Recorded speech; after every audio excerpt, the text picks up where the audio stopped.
1967, Gabriel García Márquez nos descubrió Macondo, esa maravillosa obra de 100 años de soledad.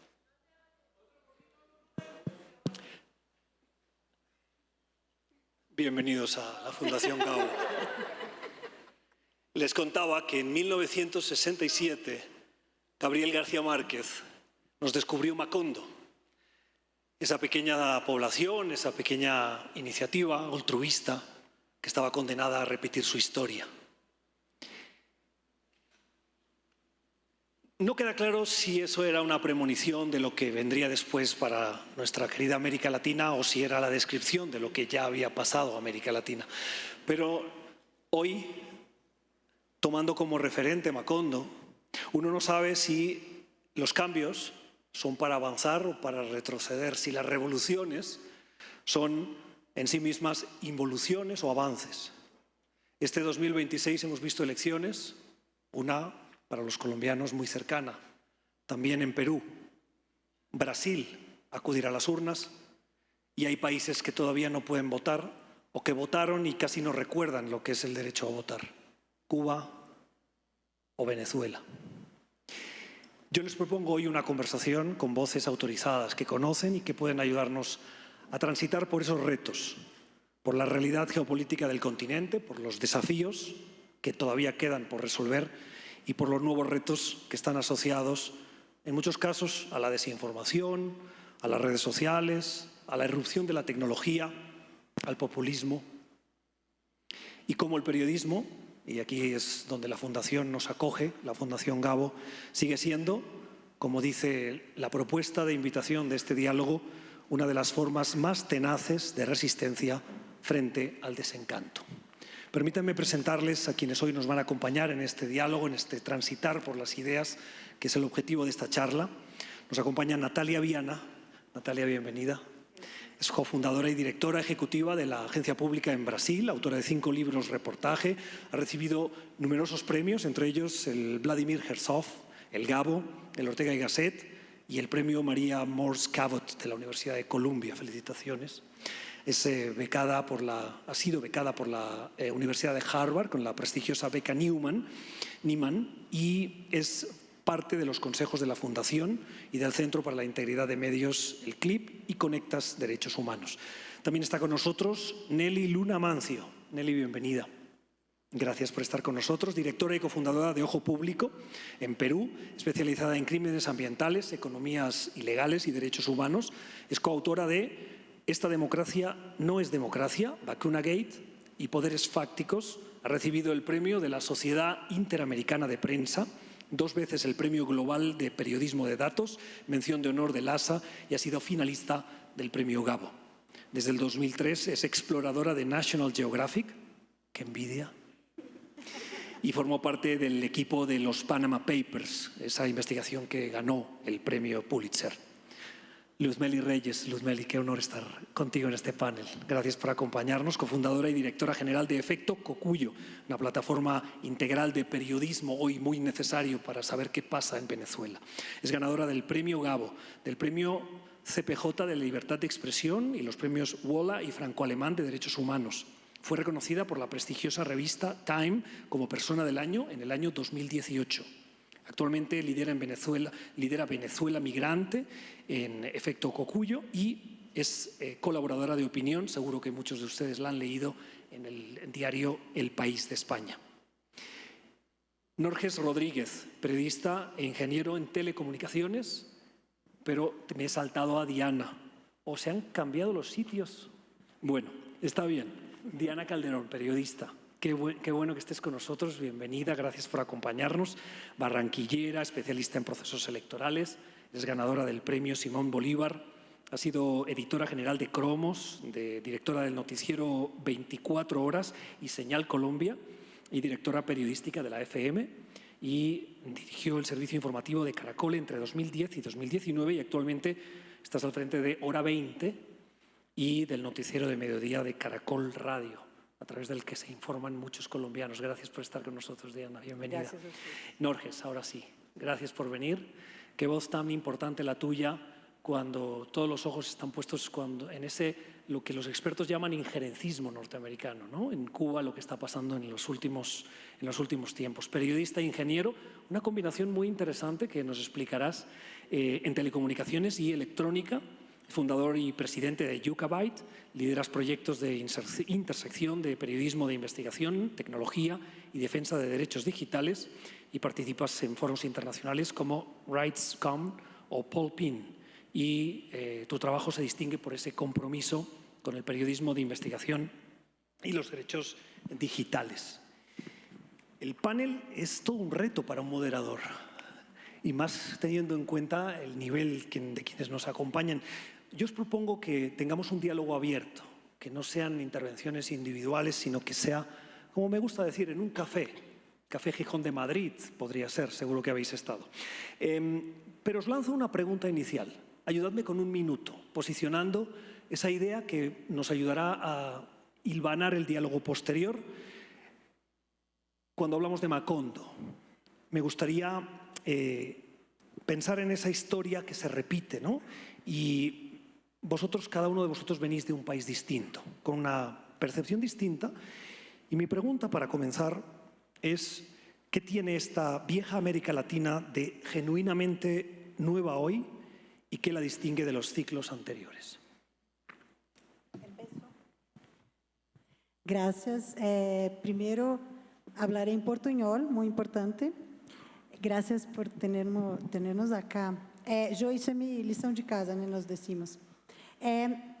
Hay muchas cosas que son las mismas, que se repiten, pero hay muchas cosas nuevas y no podemos perder la perspectiva.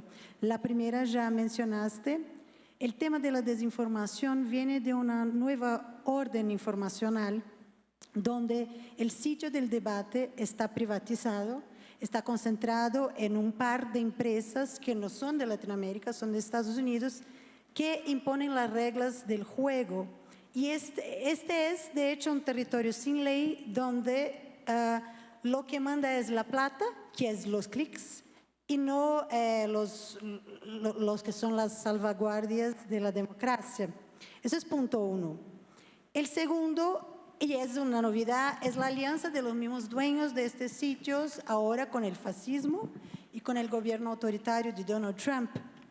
Lo que permite, lo que es el tercer punto, que es un neoimperialismo que es más descarado, ¿no? Es más abierto y transparente de lo que era antes. Y por eso también más complejo de enfrentarlo, ¿no? De denunciarlo, porque ellos mismos se denuncian a sí mismos. Y para mí hay un cuarto punto que yo llamo de la venganza del patriarcado. Y eso se ve mucho en Brasil, se ve también en Estados Unidos y en otros países, donde estamos eligiendo no el ejemplo de mejor hombre que hay.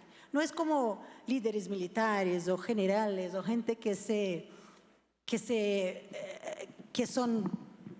la gente le mira con admiración. Son los peores, ¿no? Son los ángeles caídos. Ese es el nuevo patriarcado que miramos ahora. Nelly.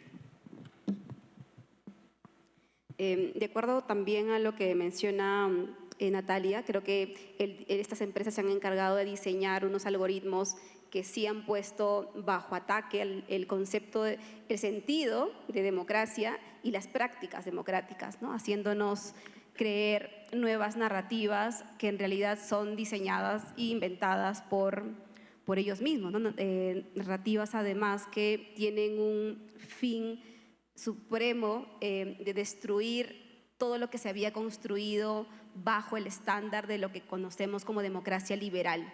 Entonces son algoritmos que además de que están enriqueciendo a un grupo de personas, o a menos de 5 personas probablemente, este año Elon Musk se convirtió en el millonario todo el mundo, y eso nos revela que en realidad este debate no es solamente político, sino sobre todo económico, ¿no? Y esto nos obliga a pensar en cómo desde el periodismo, yo recordaba un poco las palabras que Mónica dio en la mañana sobre qué podemos hacer los periodistas dentro de este escenario de democracias atacadas. Y creo que estos escenarios de crisis sí nos obligan a repensar no solamente el oficio y nuestras prácticas periodísticas, sino también repensar qué tipo de democracia hemos estado narrando, ¿no? Hay una intelectual mexicana que entrevistamos el año pasado, Yasnaya Aguilar, le recomiendo leer sus textos y análisis. Ella dice algo que es muy cierto, que el concepto de democracia liberal en América Latina se construyó sobre el despojo, porque fue la democracia liberal la que impulsó, por ejemplo, un crecimiento económico que se sostiene en el despojo de la tierra. Como el periodismo ha estado contando también otras historias, creo que nos obliga en este momento a repensarnos, ¿no? Y las crisis sí nos dan ese tipo de oportunidades. Y lo que creo que sí es también diferente en esta nueva vieja América Latina es que tenemos un periodismo que trabaja en red. Ahora hay un periodismo que está muy fortalecido de las crisis. Tienen otras amenazas, por supuesto, el enemigo es muy duro, pero el trabajo en red nos ha fortalecido. Y lo segundo es que hay organizaciones sociales, hay organizaciones indígenas, comunitarias, existe un tejido social de base mucho más sólido a cuando las dictaduras azotaron América Latina, ¿no?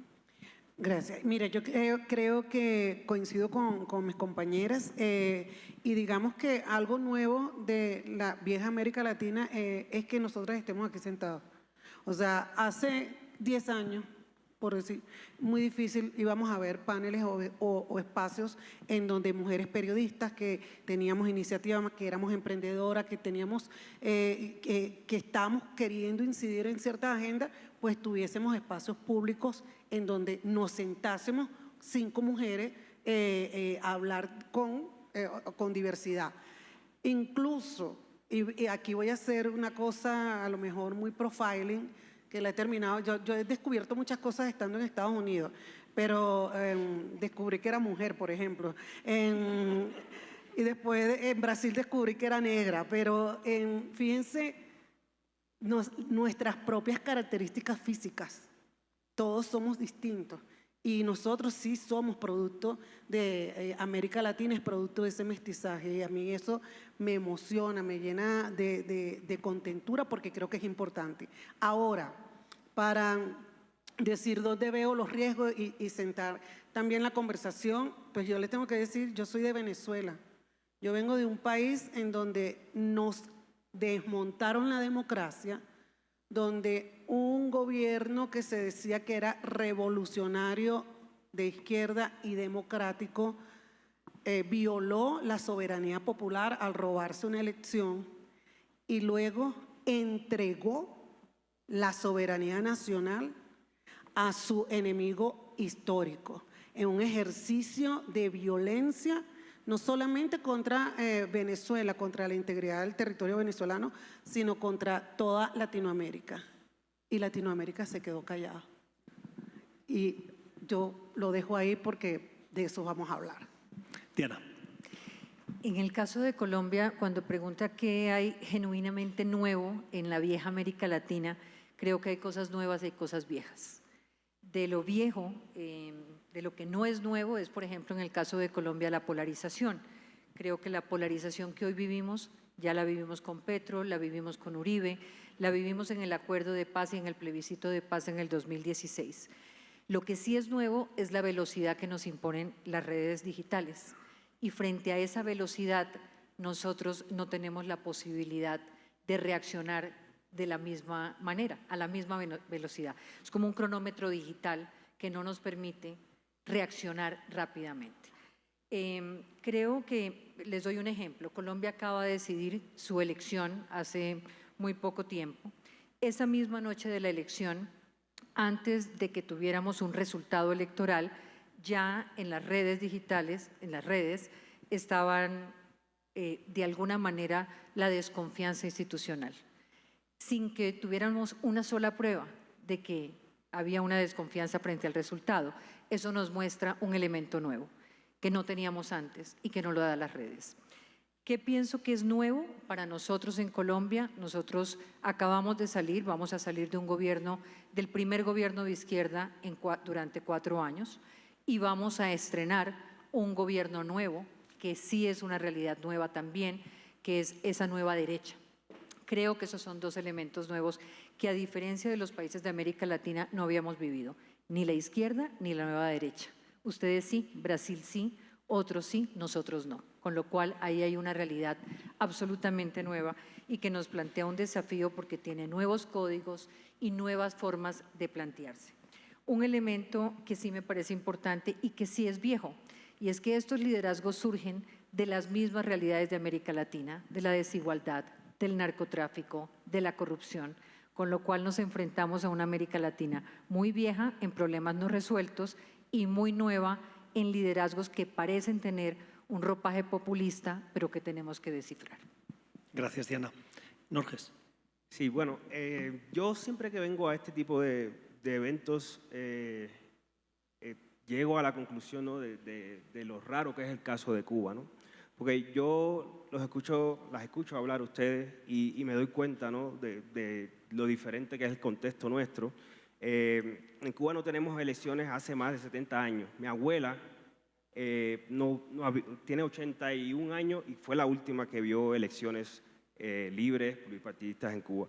Entonces, yo creo que lo nuevo en el caso de Cuba es precisamente cómo las tecnologías han permitido a la ciudadanía, por un lado, reclamar derechos, protestar, y ha permitido también que el periodismo, o sea, en Cuba, desde 1959, una de las primeras cosas que hizo Fidel Castro fue controlar los medios de prensa, cerrar emisoras de radio, cerrar estaciones de televisión, periódicos, y el acceso a Internet, que en 2018 se convirtió en masivo, llegó a los móviles. Eso ha cambiado el panorama del país grandemente, sobre todo en lo que tiene que ver con el periodismo. Todo el periodismo que se hace hoy en Cuba es gracias a que hay acceso a Internet, periodismo digital, básicamente.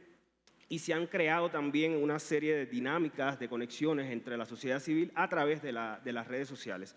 De todas formas, en los últimos años, y yo creo que eso también es nuevo, con el cambio sobre todo de los algoritmos en las redes sociales, se nota más incluso también la polarización entre personas que están dentro de la isla y personas que están en el exilio.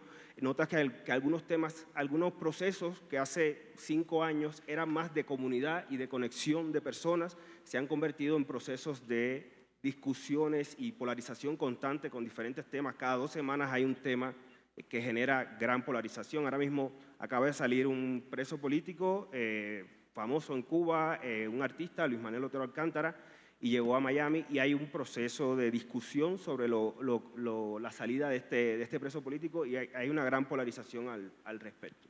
Aquí me parece muy interesante que varios de ustedes han hablado de polarización.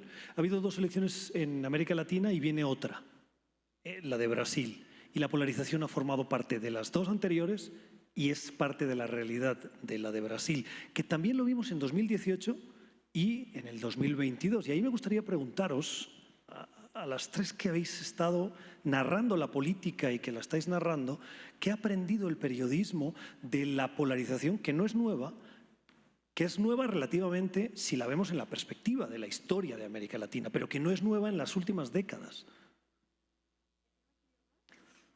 Quería aquí tocar un punto y también amarrado, y ya te doy la respuesta, porque Cuba, por ejemplo, cuando pensamos en América Latina se repite.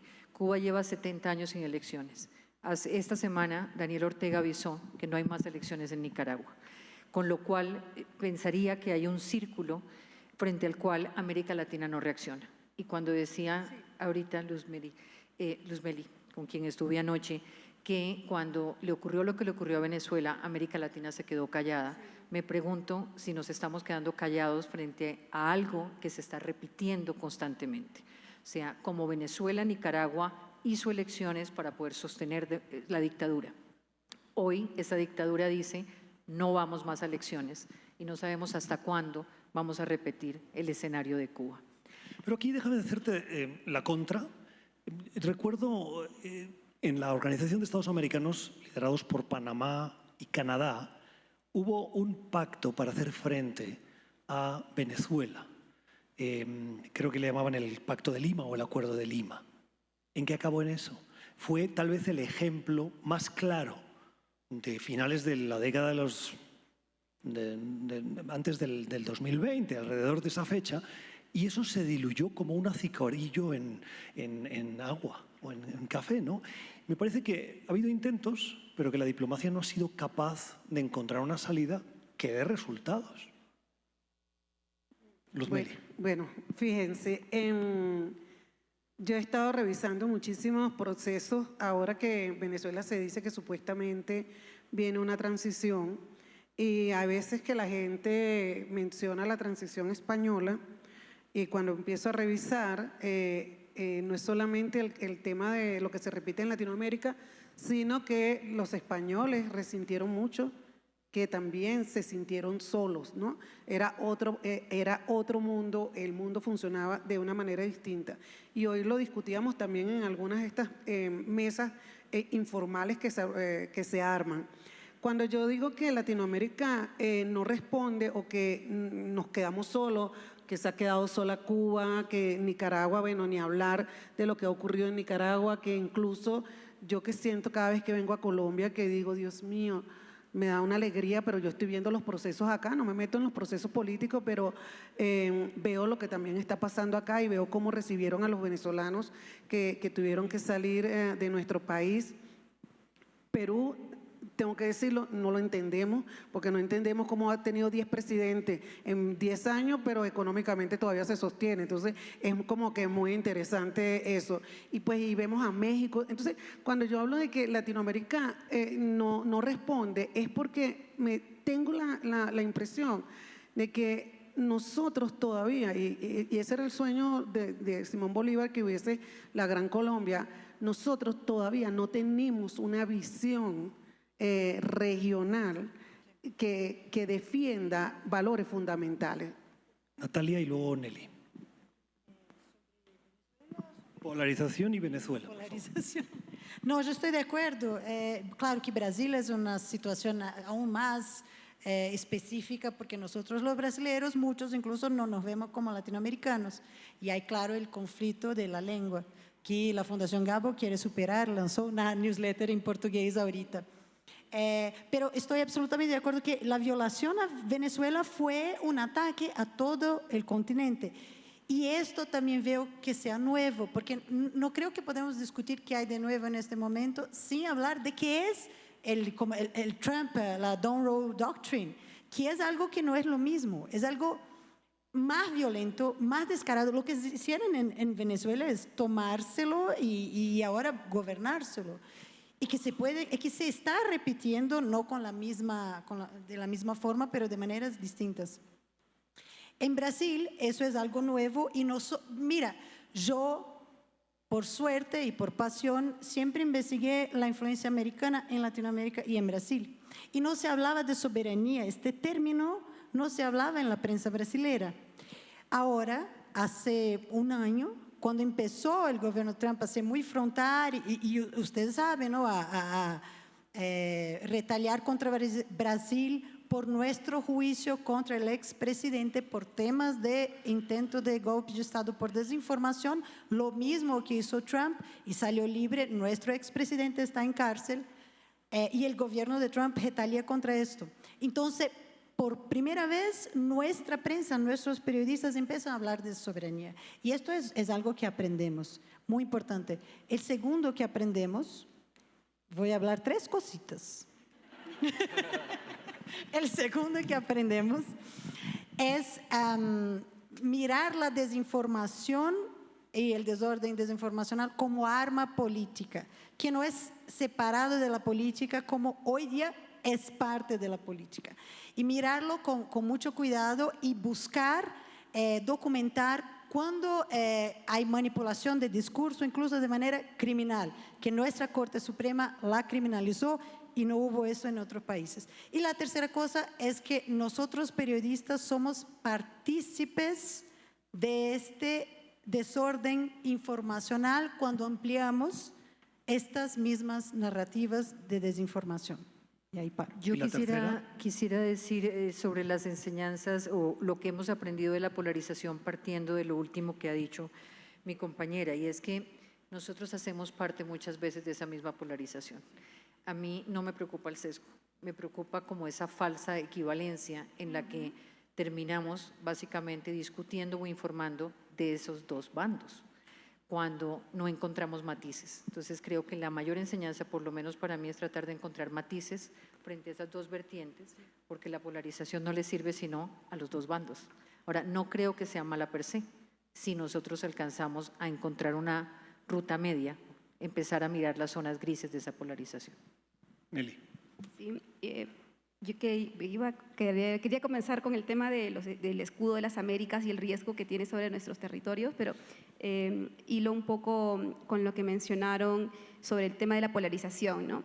Y eso está relacionado al lucro, ¿no? La polarización vende. Entonces, es cierto, es un debate político, deteriora la democracia, nos confronta, pero esa trampa de la confrontación vende y es rentable, y en este contexto algunos medios y algunos periodistas y una enorme cantidad de personas denominadas youtubers o influencers o creadores de contenido o como sea el nombre que se genere en este momento, usan de manera consciente la polarización para ganar recursos. Entonces, eso a mí me parece gravísimo porque… ¿Ganar recursos o ganar poder? ¿Perdón? ¿Ganar recursos o ganar poder?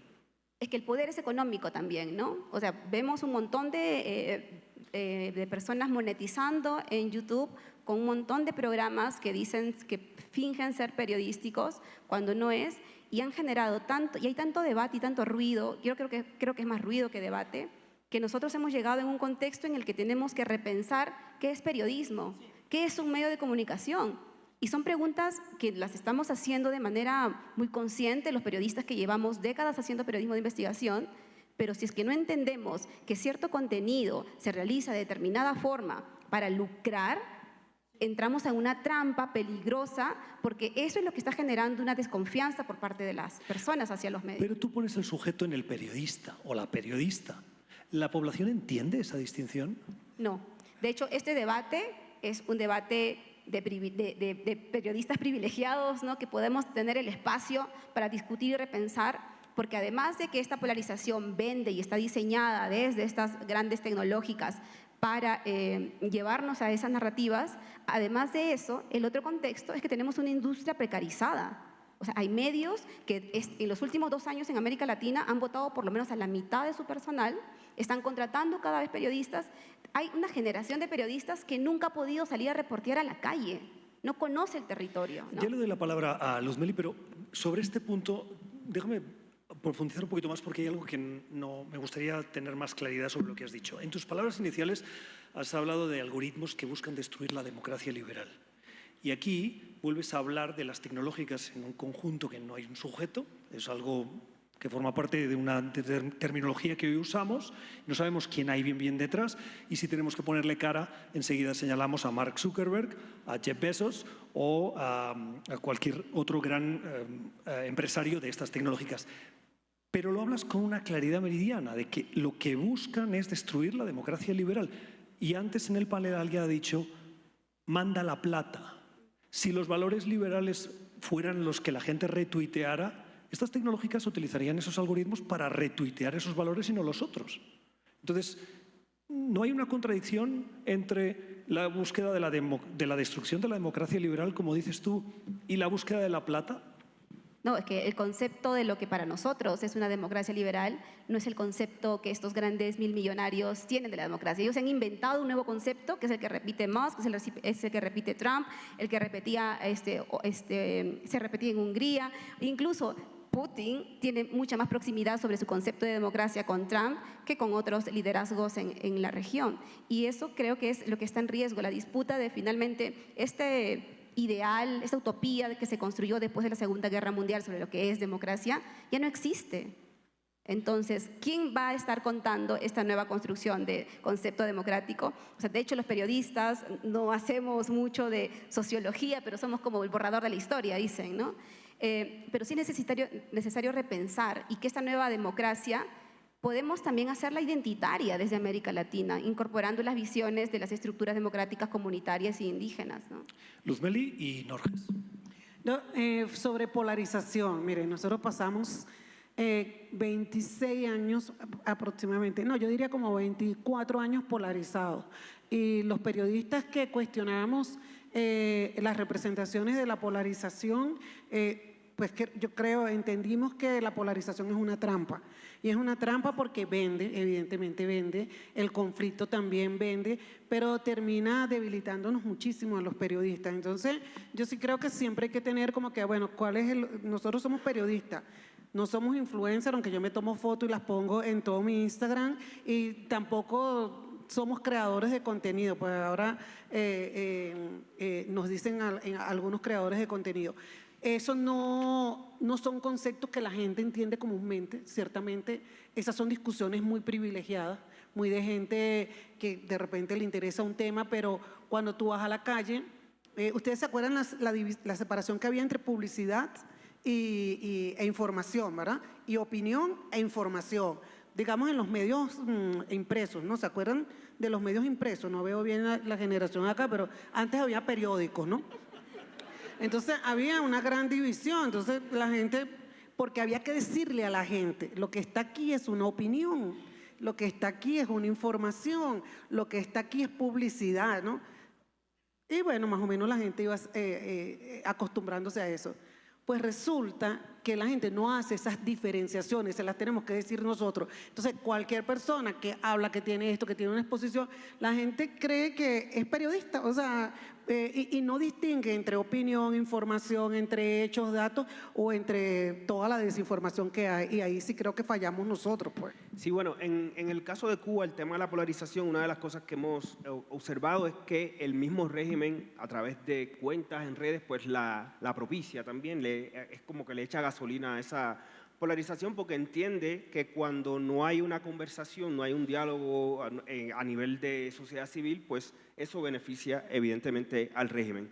Y sobre lo que mencionaba Nelly sobre el algoritmo y las redes, yo recuerdo que en 2020, estas elecciones en Estados Unidos en las que todas estas grandes redes sacaron a Donald Trump de las plataformas, yo siento que eso fue un momento en el que cambió totalmente el planeta. O sea, fue el momento en el que esas empresas demostraron que tenían la capacidad de sacar del aire al presidente de la nación más poderosa del mundo, ¿no? Entonces, realmente, yo no sé si la discusión es el cambio de la democracia liberal o que hay unas empresas que tienen todos los datos del planeta casi y que no hay manera de hacerle, o sea, no hay contrapesos, o sea, no hay maneras de hacerle contrapesos a esas grandes empresas que lo mismo pueden sacar a un presidente como Donald Trump, pero pueden sacar a cualquier presidente. O sea, eso fue un precedente que yo creo que en ese momento muchas personas entendieron que era correcto sacarlo a él, pero el punto es que el poder que tienen esas empresas para sacar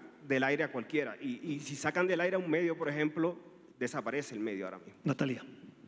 Ay, qué bueno que deciste eso, porque yo iba a reaccionar a lo que dijo, pero voy exactamente en lo mismo. Que es súper interesante lo que pone Nelly Luna, que esto es un tema económico, eso es un tema de plata, y esto es viejo, Las corporaciones siempre apoyaron a los gobiernos autoritarios por puro plata.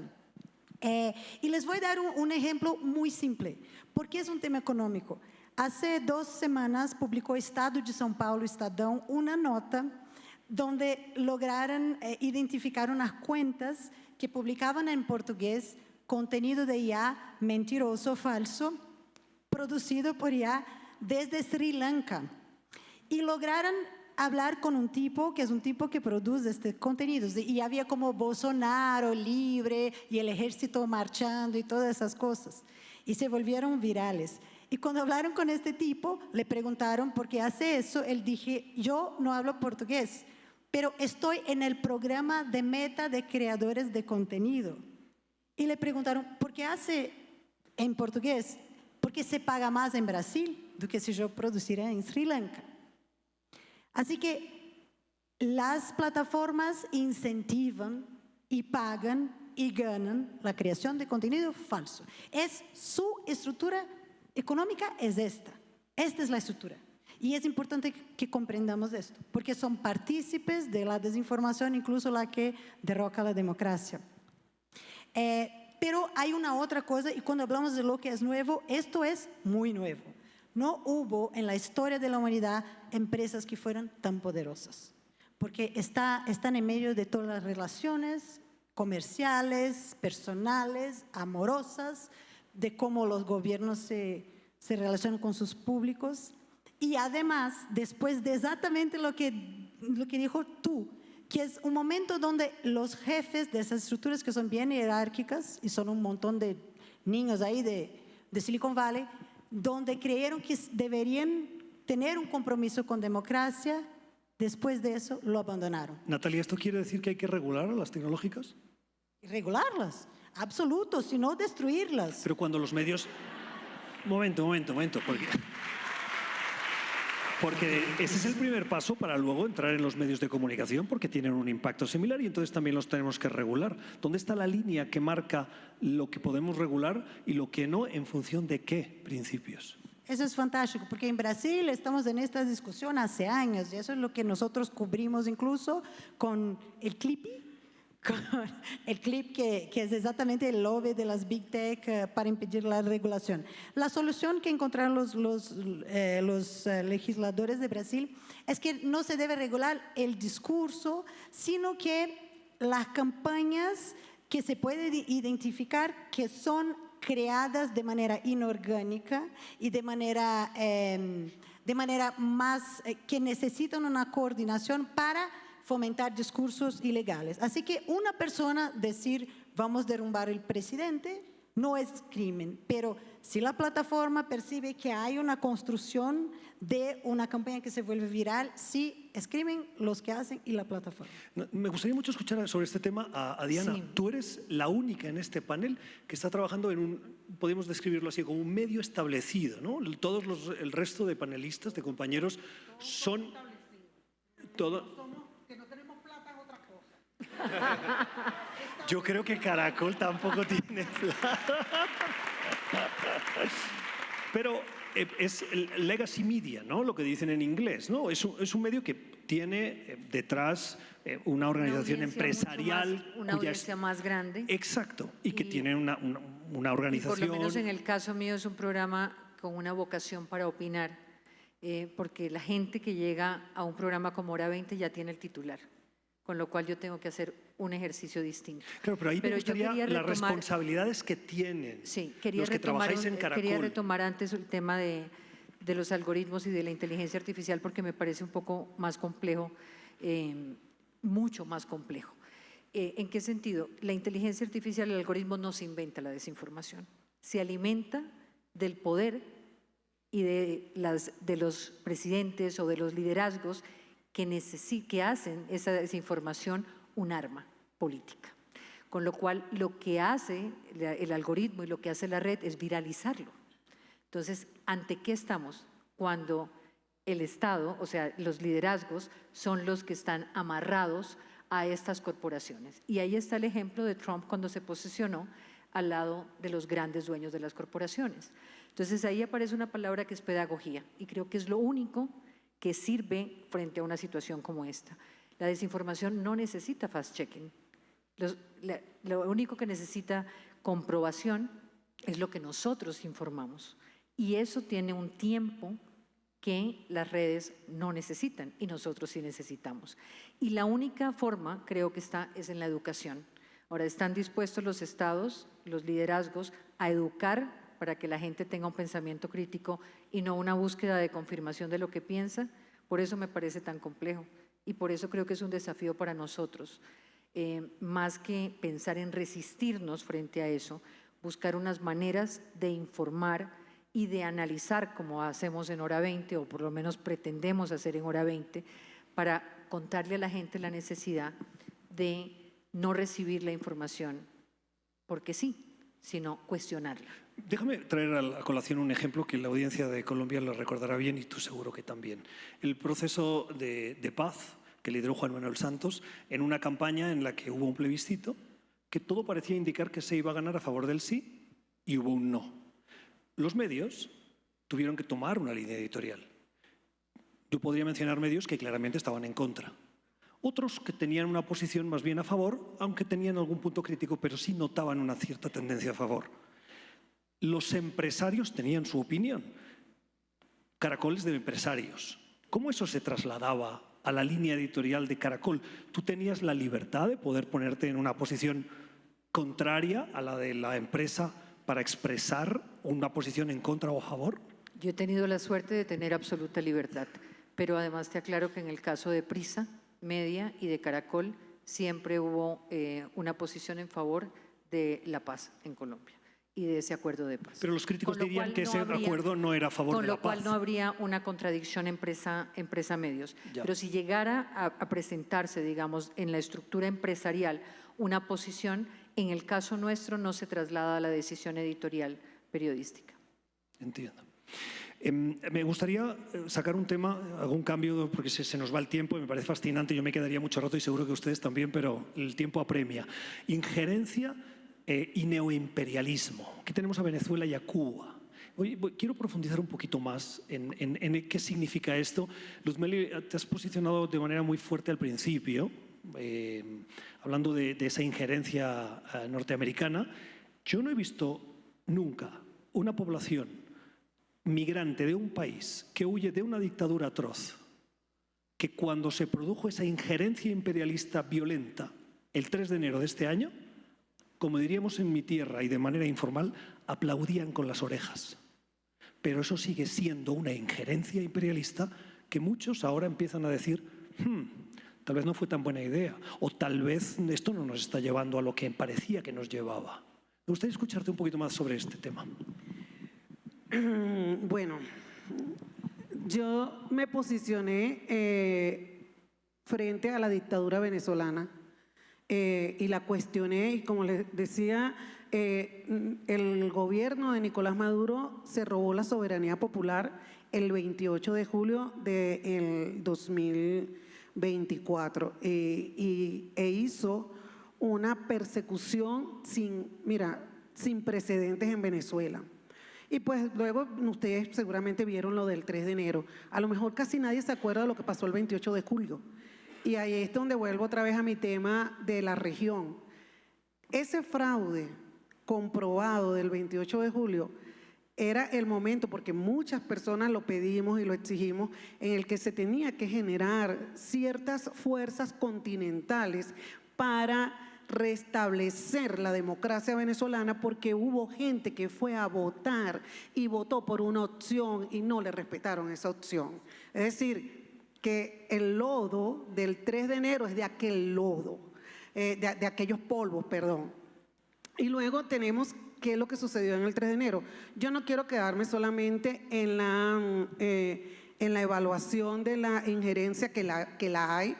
Así como puedo hablar de la dictadura, también hablo de esa injerencia, pero es justamente, y creo que está pasando en Cuba, y si me equivoco me perdonan, y seguramente puede pasar en Nicaragua, y lo decía alguien que está pasando en México en la lucha contra el narcotráfico, es que si no fuimos capaces de restituir la democracia, le dimos esa, digamos, es como cuando invitas a un vampiro a tu casa.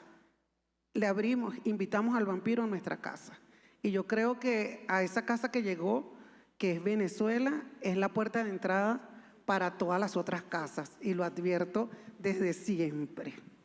Sí, bueno, No, en el caso de Cuba, yo cuando escucho hablar del imperialismo, recuerdo mucho, imperialismo es una palabra con la que nosotros crecimos constantemente. O sea, dentro de la propaganda del régimen, Fidel Castro daba discursos de 6 horas hablando del imperialismo. No sé, es algo con lo que crecieron mis padres y con lo que yo crecí. Entonces, a mí me gusta hablar de los imperialismos en el caso de Cuba. En Cuba hay una base naval de Estados Unidos desde 1902, pero hay bases, o sea, tuvimos bases de los soviéticos y hay bases de China. Entonces, cuando se habla de imperialismo, por lo menos en el caso de Cuba, hay que hablar en plural, no de un solo imperialismo. Y con respecto a lo que está sucediendo ahora, el escenario, o sea, como mencionaba Luzmeli, o sea, en el caso de Cuba es incluso peor, porque han pasado 70 años en los que no hay democracia, en los que no se ha respetado y la región no ha hecho nada. O sea, la región ha hecho silencio, incluso en algún punto ha justificado el hecho de que no exista democracia durante 70 años porque hay un imperialismo, hay un enemigo, y el régimen ha utilizado ese enemigo también para justificar todo tipo de atrocidades, violaciones de derechos humanos. Entonces, la conversación tiene que ser equilibrada en ese sentido. O sea, no puede ser que la existencia de esos imperialismos en plural justifique que al interior del país, que un país pase 70 años sin decidir quién administra la cosa pública. Entonces, yo creo que la conversación debe ser equilibrada en ese sentido. Ha habido una llamada, por favor. Ha habido un llamado constante a la región tiene que hacer. ¿Pero qué puede hacer? Porque se ha invitado a volver a Cuba, a la Organización de Estados Americanos. No ha vuelto. La alianza más grande que yo recuerdo desde el punto de vista diplomático, y llevo 20 años cubriendo América Latina desde Estados Unidos y viajando a la región, en contra de la dictadura venezolana, fue la del Acuerdo de Lima. ¿Y para qué sirvió? Y tal vez, salvando las distancias, cuando en Cuba se instaló una dictadura, hubo un bloqueo y un rechazo de algunas democracias latinoamericanas, y han pasado décadas y el régimen continúa. Quiero decir, algunos podrían pensar y podrían poner sobre la mesa, y yo traigo esa idea también a este panel, si hacemos lo mismo con Venezuela o con Nicaragua y los aislamos, entonces los perpetuamos. Porque ese es el riesgo, porque la historia nos lo demuestra y porque otros intentos que parecían exitosos no dieron resultado.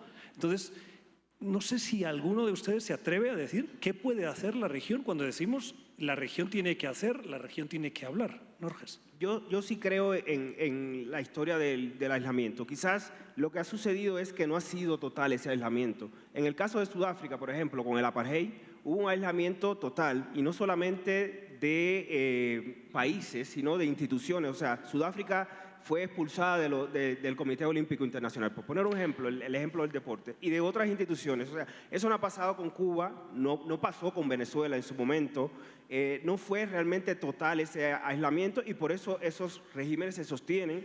Y por otro lado, en lo que tiene que ver con lo económico, el régimen de Venezuela siguió teniendo relaciones económicas. El régimen cubano todavía tiene relaciones económicas con Europa, por ejemplo, con el resto de Latinoamérica e incluso con el mismo Estados Unidos, a pesar del embargo. Entonces, si no hay un aislamiento total, evidentemente no se van a cerrar esas injusticias. Yo le quiero dar la palabra a Nelly, que me la ha pedido, y a Diana, pero necesito confrontarte en algo. Pedir mayor aislamiento para Cuba es infligir más dolor a la población civil. ¿La asfixia como única opción? Yo creo que hay que buscar el mecanismo, porque 70 años de este aislamiento, que no ha sido realmente total, o sea, ha tenido fisuras que han permitido que el régimen sobreviva. El régimen ha logrado, por ejemplo, y nosotros lo hemos investigado, registrar empresas en Panamá. Hay muchas empresas del régimen en Panamá, de funcionarios del régimen en Panamá, por poner un ejemplo. Pero las hay en México, las hay en España, las hay en Canadá. Hay empresas de Canadá que sacan níquel nosotros hicimos una investigación hace 8 años que fue nominada al premio Gabo sobre esta empresa canadiense que saca níquel en Cuba. O sea, que como matiz, para entender lo que acabas de decirnos, hay complicidad realmente es apretarle las tuercas a las personas del régimen. No estamos hablando de apretarle las tuercas a la sociedad civil, que ya sufre bastante. ¿Es eso lo que nos estás diciendo? Es a eso a lo que me refiero. O sea, cuando investigas cómo el régimen se sustenta, cómo las arcas del régimen se sustentan, te das cuenta que no son cosas que tienen que ver directamente con temas humanitarios, sino que son empresas establecidas en democracias de todo el hemisferio y que suceden y se saben que esas empresas están ahí. Las investigaciones periodísticas ahora la han sacado, pero evidentemente los gobiernos saben que esas empresas están ahí. Nelly y Diana, por favor. Quería hacer énfasis en un punto que está dentro de la discusión, y es la influencia que busca tener Estados Unidos en este nuevo contexto, que se buscó durante el primer gobierno de Trump y ahora en este segundo gobierno con mayor intensidad. Y esta vez a través del escudo de las Américas, en un contexto de gobiernos muy amigables a Trump. Y lo que está detrás, además de lo económico y del dinero, es el territorio, los recursos, ¿no? Y eso me parece que es una de las cosas que a veces uno no termina de ver, porque hablamos de soberanía, sí, lo que hicieron en Venezuela fue un atentado contra la soberanía de Venezuela, pero lo que están haciendo ahora, por ejemplo, en estas negociaciones con países como Ecuador, lo que quieren hacer con las negociaciones en adelante con Perú o lo que podrían ser negociaciones con el nuevo gobierno en Colombia, es abrirle las puertas dentro de este mecanismo del Escudo de las Américas a la posibilidad de más intervenciones militares en territorios sudamericanos. Entonces, en nombre de la supuesta lucha contra el crimen organizado, que además les estamos dejando que equiparen el concepto de terrorismo a las organizaciones criminales que tienen un papel y una forma de acumular riqueza diferente a la de una organización terrorista, bajo esa excusa le están abriendo las puertas a la intervención militar en nuestro territorio. Déjame preguntarte algo. ¿Pueden los países, voy a ser polémico, ¿pueden los países solos, sin la ayuda externa, en este caso la estadounidense, hacer frente a ese narcotráfico o a ese crimen organizado? Porque algunos dirían que ha crecido por la debilidad de los estados, precisamente. Una de las primeras cosas que a mí me sorprende siempre, tanto desde Estados Unidos o desde los países banqueros que sostienen el dinero del crimen organizado, es que culpan a Sudamérica de que somos el germen del crimen organizado, cuando el dinero que alimenta el crimen organizado en nuestro territorio se sostiene en la banca, en las bancas internacionales. Hay un sistema financiero global que permite el lavado de dinero. Entonces, no quieren regular el sistema financiero global, ¿no? Y como no lo quieren hacer, ¿dónde van? Lo más fácil es ir al territorio donde tienes a poblaciones y comunidades que no pueden trabajar y terminan en brazos del crimen organizado. Diana, y veo a Luzmeli también queriendo hablar. Frente a la pregunta inicial de si pudiéramos actuar en bloque, yo creo que no. Y veo varios niveles ahí. Creo que América Latina tiene unas diferencias muy grandes, nada más Brasil, Colombia, la lectura que podemos hacer de México y el relacionamiento con Estados Unidos, las diferencias ideológicas en los gobiernos, así vayamos hacia una derechización en muchos países de América Latina, habrá otros que no. Entonces, actuar en bloque me parece que eso hace parte del pasado. Lo segundo es que siento que cuando hablamos de imperialismo tenemos que pensar un poco más de la geopolítica. No creo que Estados Unidos esté actuando específicamente en América Latina buscando intervenciones per se. Creo que hay una decisión norteamericana que tiene que ver mucho también con el equilibrio o el desequilibrio con Rusia, con Irán, y creo que es un marco mucho más amplio el que tendríamos que analizar para entender dónde está parado América Latina frente a esa lucha. Y lo otro que creo es que tenemos un problema mayúsculo sobre el cual sí creo que debería haber un trabajo más concreto, y es la lucha contra el crimen transnacional del que ahora se hablaba y que atraviesa toda la economía. Y esa lucha contra el crimen transnacional, si no tiene un cambio de paradigma en la manera como se ha actuado en los últimos, no sé, 50 años, pues tampoco va a tener resultado. Y ese cambio de paradigma nace en Estados Unidos, con lo cual ahí sí creo que estamos condenados como Macondo. Luzmeli. Voy a recordar que hace también, en agosto del año pasado, julio, empezaron a detonar embarcaciones venezolanas con personas supuestos narcotraficantes. Pero no fueron a buscar a los narcotraficantes grandotes, a los capos, fueron a buscar a las personas que a lo mejor estaban haciendo eso, pero que nosotros que hacíamos investigación sabemos que esas son rutas en donde había de todo, o sea, desde el tráfico de migrantes, en su momento contrabandos, y una vez más la gente no se escandalizaba por eso. A mí me impresionaba cómo se justificaba que mataran a esas personas que supuestamente eran delincuentes. Incluso si fuesen delincuentes, ¿cómo es que tú amparas una ejecución sumaria así, tan impunemente, sin cuestionarlo, ¿no? Y entonces yo le preguntaba a la gente, le digo, pero ¿por qué no hay voces que cuestionen esto? Y pues seguramente había distintas explicaciones. Pero lo que quiero decir acá es, retomando algo que tú decías al principio, es que yo creo que nosotros necesitamos ser valientes para decir las cosas y nombrar las cosas y dejarnos de eufemismo. Y voy a decir una grosería, esto lo están transmitiendo. El que es una mierda, y punto. O sea, y es así. Y entonces, ¿qué es lo que sucede? Que yo sé que por la plata, por los intereses, por todo esto, pues se le va dando la vuelta a todo, y mientras tanto se sigue muriendo gente en nuestros países, mientras tanto vamos flexibilizando nuestra tolerancia a ciertas acciones. Estados Unidos puede actuar como quiere actuar porque, bueno, es una potencia, tiene todas las armas del mundo. Yo me pregunto cómo podemos actuar nosotros. Y es ahí donde yo sí creo que hace muchísima falta que poder tener liderazgos que puedan pararse firmemente. Yo sé que esto va a sonar ingenuo, por eso yo no soy política ni hago política. Puede sonar ingenuo, pero si nosotros no tenemos la capacidad de decir hasta aquí, o sea, hasta aquí tolero tal cosa. Creo que lo hizo muy bien el presidente de Chile, Boric, que ha sido, yo creo que uno de los liderazgos más interesantes que ha habido en toda Latinoamérica, y la gente votó en contra de la propuesta de ellos. Entonces, también ahí tenemos un dilema. Pero ahorita, creo que, y lo digo por Venezuela, creo que se necesitan liderazgos que con firmeza puedan llamar las cosas por su nombre. ¿Tendrán capacidad de cambiarlas? Tal vez no, pero tal vez podamos empezar a cambiar las cosas cuando las nombremos como son y no con eufemismo. Cerramos con Natalia.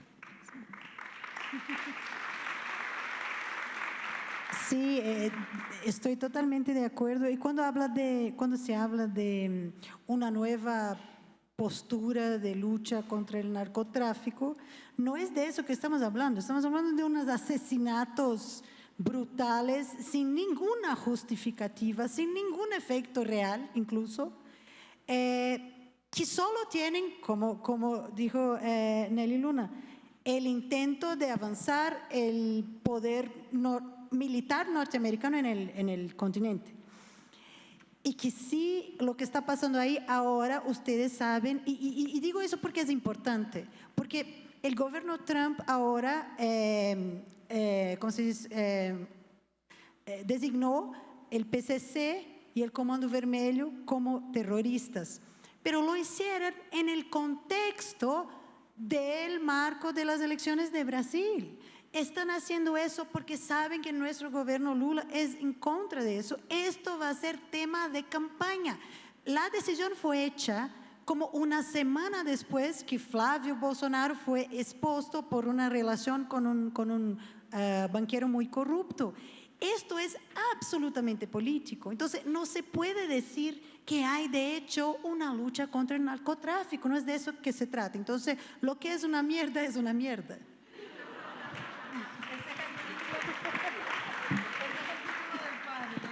Este es el título del panel. Juan Felipe Cardona está aquí en la sala. ¿Lo tenemos por aquí? Ajá. Juan Felipe Cardona, por favor, compórtate con nosotros. Yo te presento, es jefe de proyectos de gobernabilidad democrática del Programa de las Naciones Unidas para el Desarrollo y habitualmente publican un informe que me parece muy relevante, que es Democracia bajo presión. Precisamente, si le pueden traer una silla, porque esto de que se siente en la escalera no me parece una buena idea. Ahí viene, está previsto. Juan Felipe, gracias por estar con nosotros. Juan Felipe es politólogo y magíster en Derecho Constitucional, es escritor y editor del informe Democracia y Desarrollo para América Latina del PNUD y ha coordinado este informe sobre el futuro de la democracia en Colombia.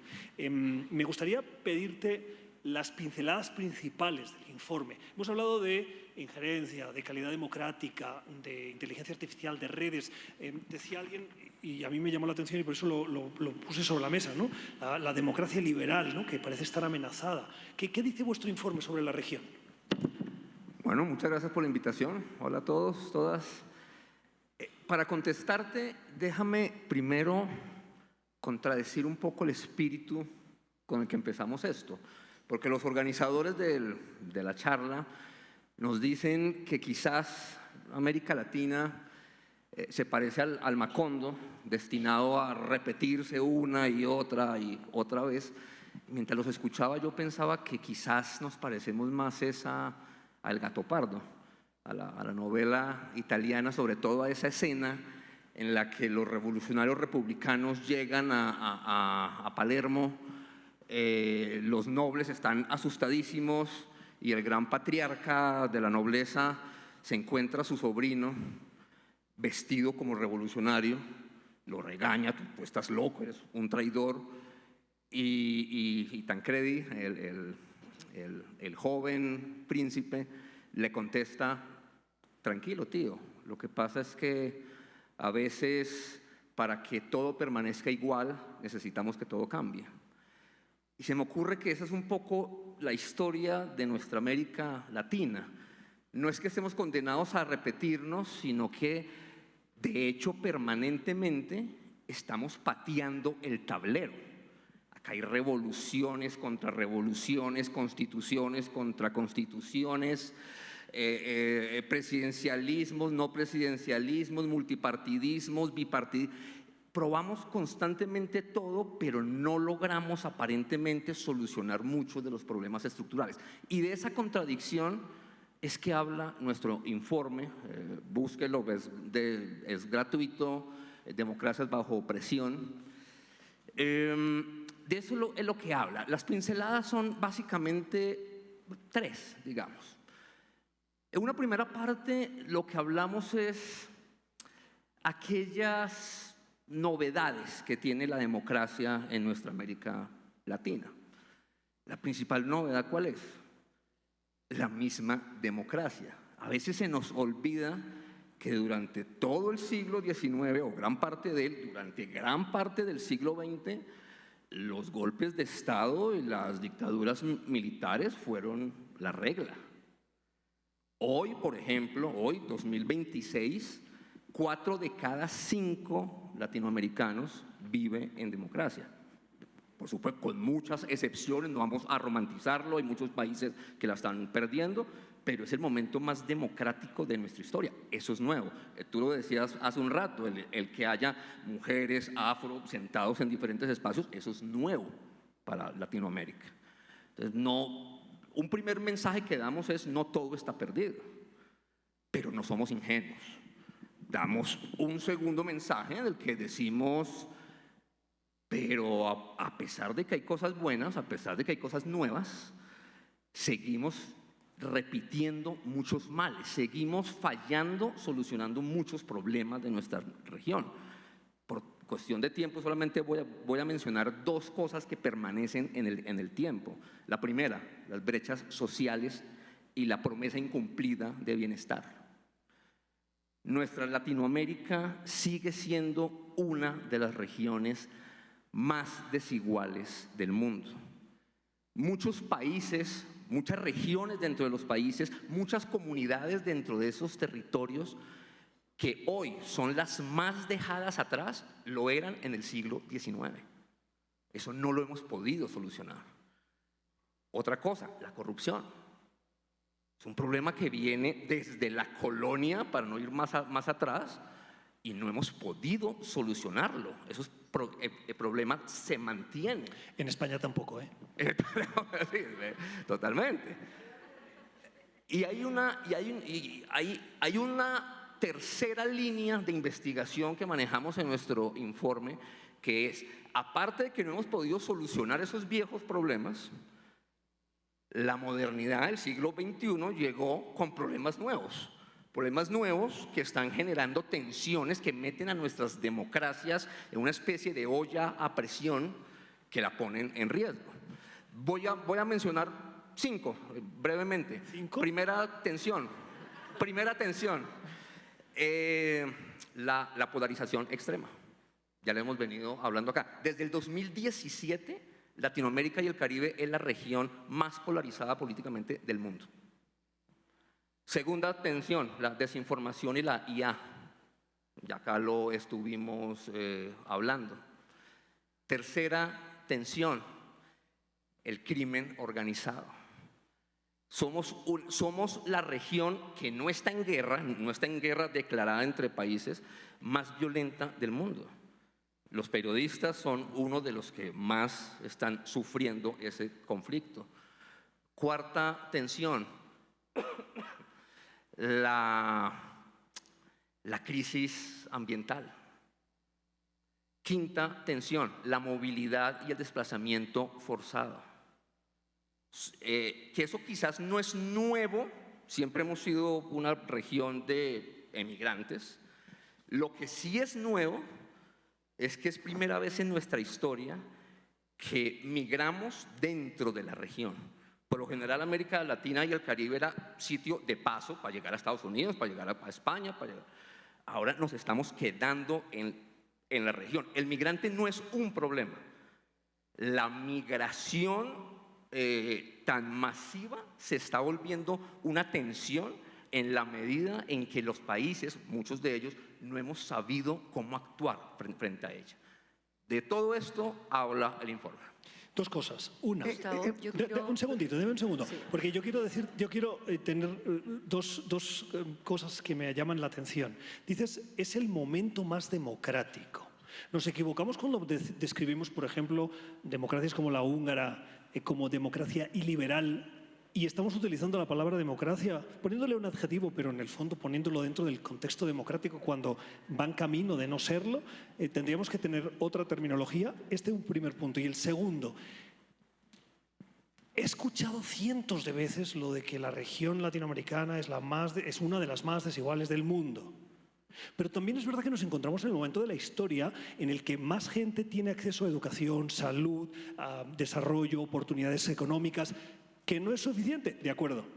Pero dime un momento de la historia de la humanidad en el que el nivel de pobreza, el nivel de acceso a educación, el nivel de acceso a salud, etcétera, a movilidad, haya sido mejor que el que estamos viviendo hoy.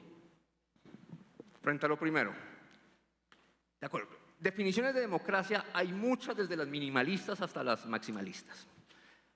En este caso, cuando digo somos una de las regiones más democráticas del mundo, de lo que estamos hablando es una definición por la mitad. Por la mitad. Es decir, datos simplemente que lo justifican.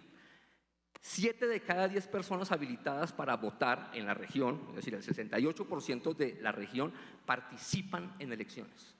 Eso es más que el promedio en Japón, en Estados Unidos, en Canadá, por ejemplo. Desde 1982 hasta el 2025, en más de la mitad de las elecciones presidenciales de Latinoamérica y el Caribe, ha ganado la oposición. Para muchos eso puede sonar a incertidumbre del gobierno, pero no olvidemos que, ya lo decía Churchill, una de las señales de una democracia sana es que el partido de gobierno pierde elecciones. Pero no es lo mismo perder el gobierno que ganar la oposición, ¿eh? Claro, sí, de acuerdo, pero en Latinoamérica ha ganado el contrario al gobierno. Eso frente a lo que hablamos frente a democracia. Y frente a la segunda, sí, hoy mucha más gente en la región tiene acceso a salud, educación, etcétera. Por eso yo no hablo de cantidad de acceso, hablo de desigualdad. Más gente tiene acceso, pero la brecha entre los que tienen y no tienen acceso cada vez es más grande. Ese es el verdadero lío. Venga, Luzmeli y Diana, Mira, y yo a ver voy a- si damos alguna palabra al público para que antes de cerrar Voy a contradecir cordialmente al compañero acá, pero prometo que voy a leer el informe. Pero lo voy a contradecir porque usted, antes que él se incorporara, él estaba acá, ustedes se acuerdan que yo hablé de los eufemismos, ¿verdad? Si estamos hablando de que la salida forzosa de los ciudadanos, de las personas, está generando una tensión en el continente, pues nosotros advertimos de eso hace muchos años, en el 2017, y por cierto se ganó el premio Gabo con un reportaje de investigación. Pero no quiero hacer cuestiones de autoalabanza, lo que quiero es decirle lo lento que pueden actuar desde distintos organismos, por las razones que sean, con lo que está pasando en nuestros pueblos. Lo hemos visto también con la gente de Haití. Y como yo siempre digo que cuando digo que el burro es negro, es porque tengo los pelos en la mano. Les voy a traer acá esta nota que escribimos nosotros de Ligia Bolívar, cuando Ligia Bolívar, una luchadora de derechos humanos en Venezuela, cuando ella declara en el 2020 que la AMNUR, la Agencia para los Refugiados, niega la base legal para que venezolanos reciban protección como refugiados. ¿Y cómo lo hicieron?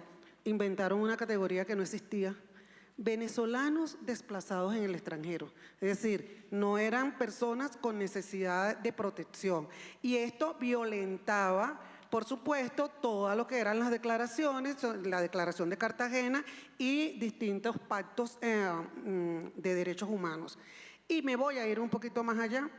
En la Cumbre de las Américas, en Los Ángeles, se hace un acuerdo de migración ordenada, ¿verdad? Eso quedó letra muerta. Y lo único que se hizo con eso fue demostrar que, lamentándolo mucho, y ahí vuelvo otra vez a la región, no pudo construirse una respuesta más o menos uniforme para poder ver esos flujos de millones de haitianos, de cubanos, de venezolanos, de nicaragüenses que se estaban yendo de sus países. Y ahí vuelvo al inicio. ¿Por qué creen ustedes que nosotros nos vamos de Venezuela? ¿Por qué se fueron 8 millones de personas de Venezuela?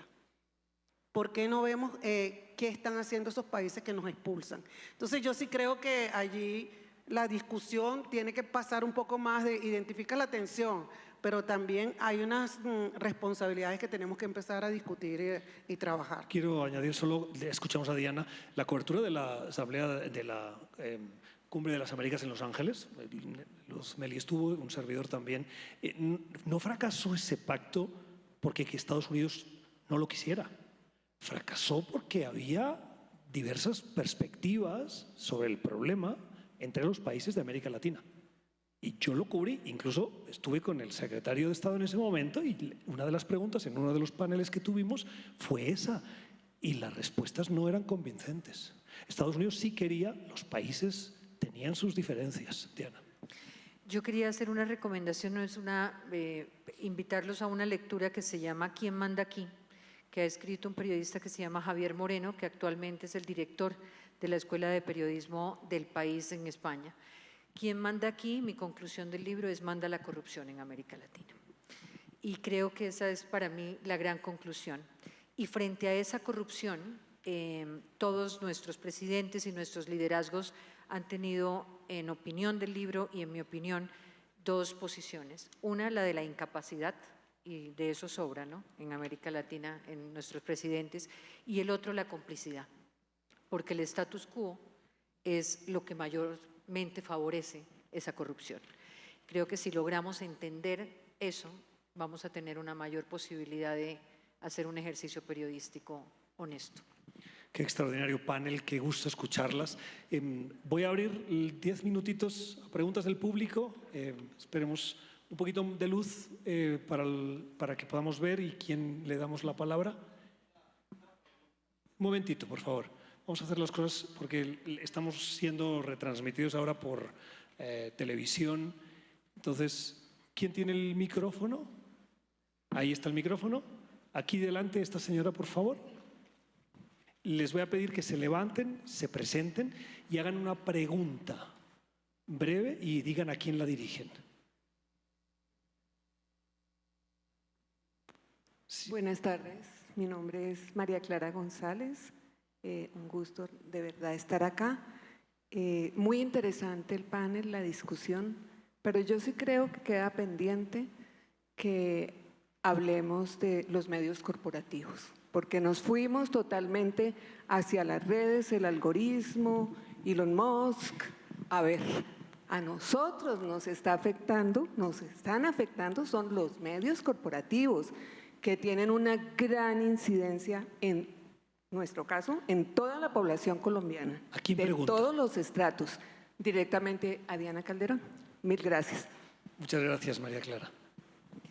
Pues cuando hablamos de medios corporativos, yo me pregunto cada día si hay, primero, la autocrítica, ¿no? ¿Cuál es nuestra responsabilidad para que personas como usted o como muchas que nos escuchan no crean lo que hacemos? ¿Y qué tendríamos que hacer para que vuelvan a creer? Yo no sé, en mi caso por lo menos, hago un ejercicio todos los días de honestidad frente a lo que me siento cada noche con los panelistas a hacer. Y la invitación que les hago siempre es que nos cuenten desde qué orilla hablan, porque creo que el problema es no decir desde dónde estamos hablando. Con lo cual, creo que uno de los grandes retos que tenemos es volver a conquistar esas audiencias en términos de que nos cuenten, de pronto escuchar más, por qué no están creyendo, por qué no están creyendo en nosotros y por qué hay una premisa sobre los medios corporativos mienten. ¿Hay una campaña de desprestigio contra los medios corporativos? La hay. ¿Hay responsabilidad de nosotros porque no hemos sido capaces posiblemente de hacer lo que las audiencias esperan frente al poder? Es posible.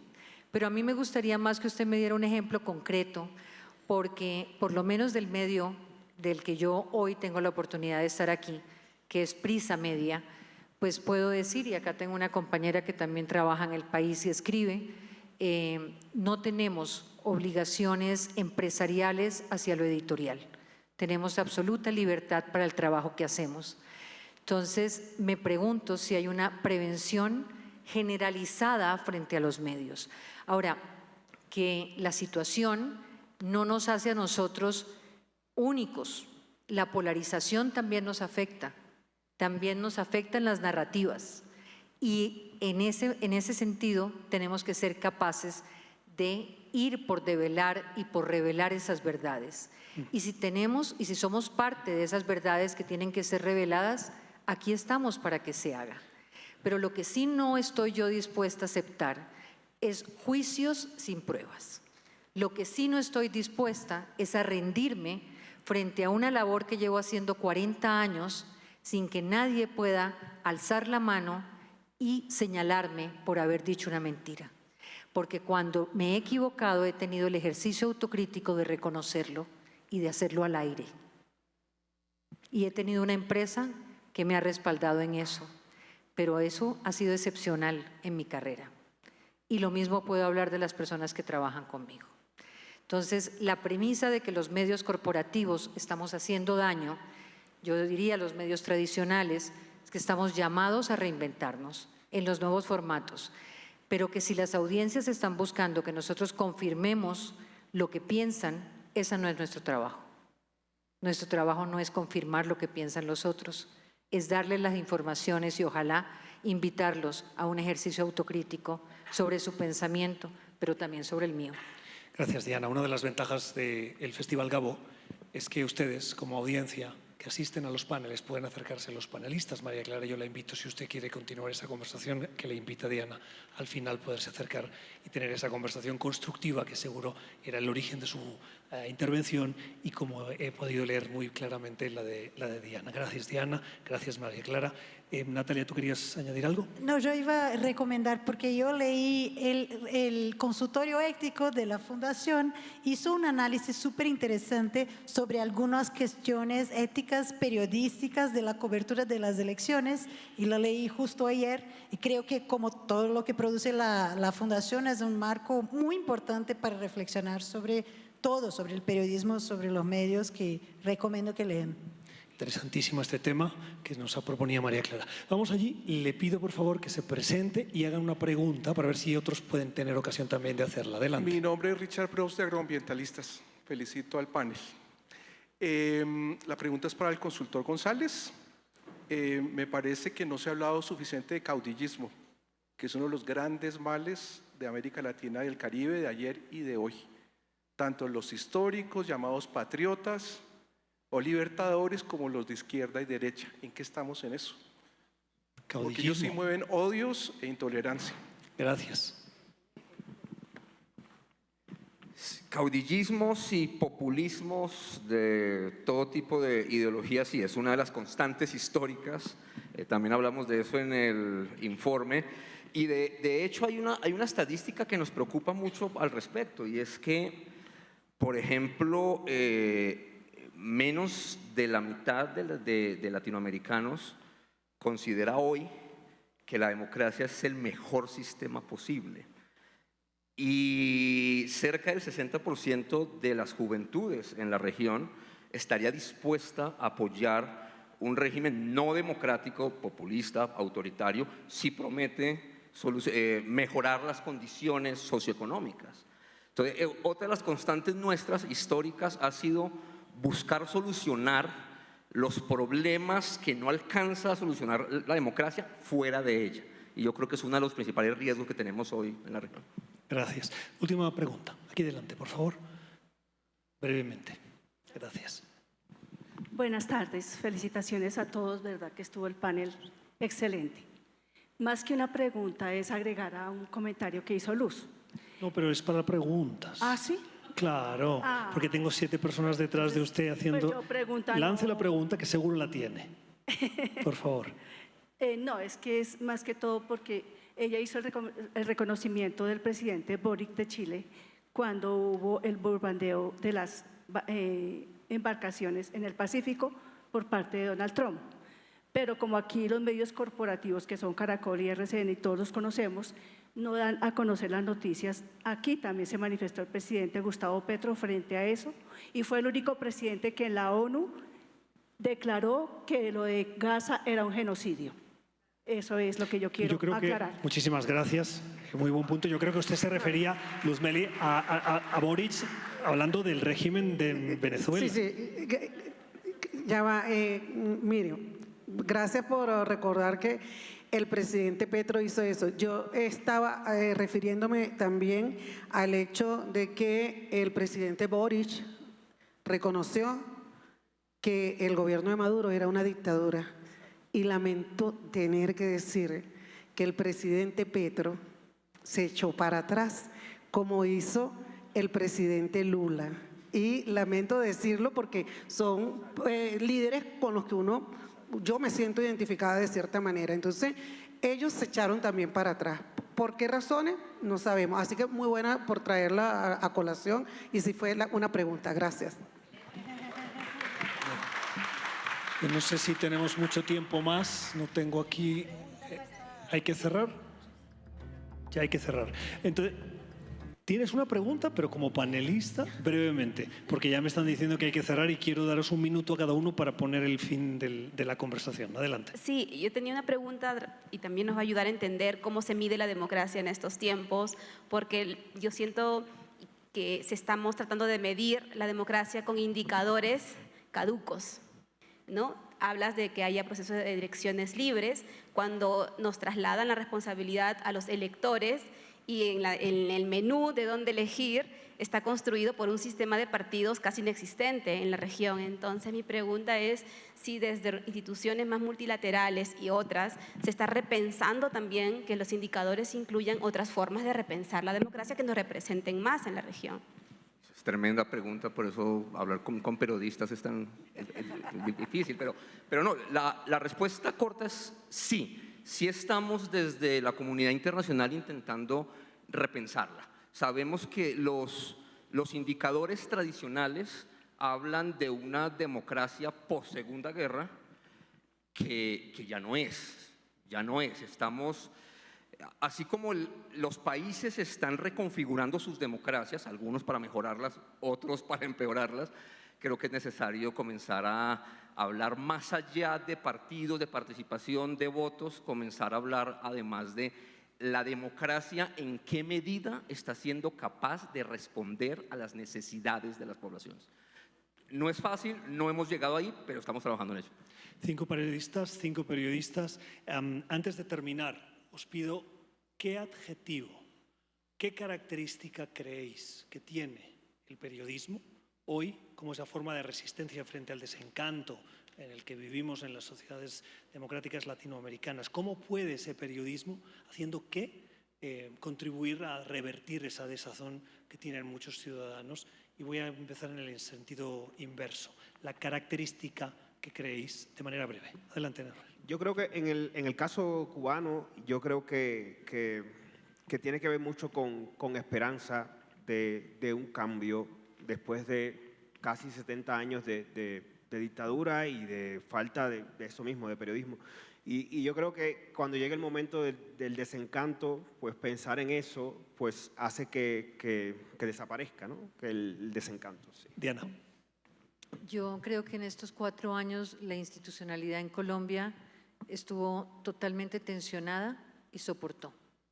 Y creo que esa es una manera de responder al desencanto. es que si tenemos una institucionalidad que puede estar llegando al límite y aguantar, tenemos un espacio para trabajar en medio del ruido. ¿Aguantó también el periodismo? También. Luzmeli. Voy a leer un comentario de mi socia y directora de Efecto Cocuyo en Venezuela a propósito de que hoy se cumplen el mes del doblete sísmico allá y todo ese panorama allá, ¿no? Y ella me escribía hoy, es un panorama desolador, pero no derrotista, y mucho menos luego de ver, constatar y vivir la fuerza de la solidaridad que se expresó a través de miles de jóvenes y adultos voluntarios que salieron hasta debajo de las piedras para ayudar. Y no es romantizar la tragedia, es inventariar una fortaleza que solo puede llevarnos hacia adelante. Así que mi palabra es solidaridad. Gracias, Luzmeli. Todos somos de alguna manera venezolanos estos días. Anoté 4 palabras que se me han venido a la cabeza. La primera es memoria, resistencia, resiliencia y mucho baile. América Latina siempre ha bailado y tenemos que enfrentar lo que viene bailando también, ¿no? Gracias, Nelly. Natalia. Bueno, yo voy a decir una frase de João Guimarães Rosa. Yo no sé cómo hacerlo en español y voy a lembrar de cabeza, pero dice, la vida es así, calienta y después enfría, avanza y después se retrae. Lo que la vida quiere de nosotros es coraje. Viene a ser un poco el Macondo, ¿no? Ese ciclo al que está condenada la región. Natalia Viana, Nelly Luna Mancio, Luzmeli Reyes, Diana Calderón, Norges Rodríguez, Juan Felipe Cardona, gracias por habernos ayudado a entender mejor lo que pasa. Y a ustedes.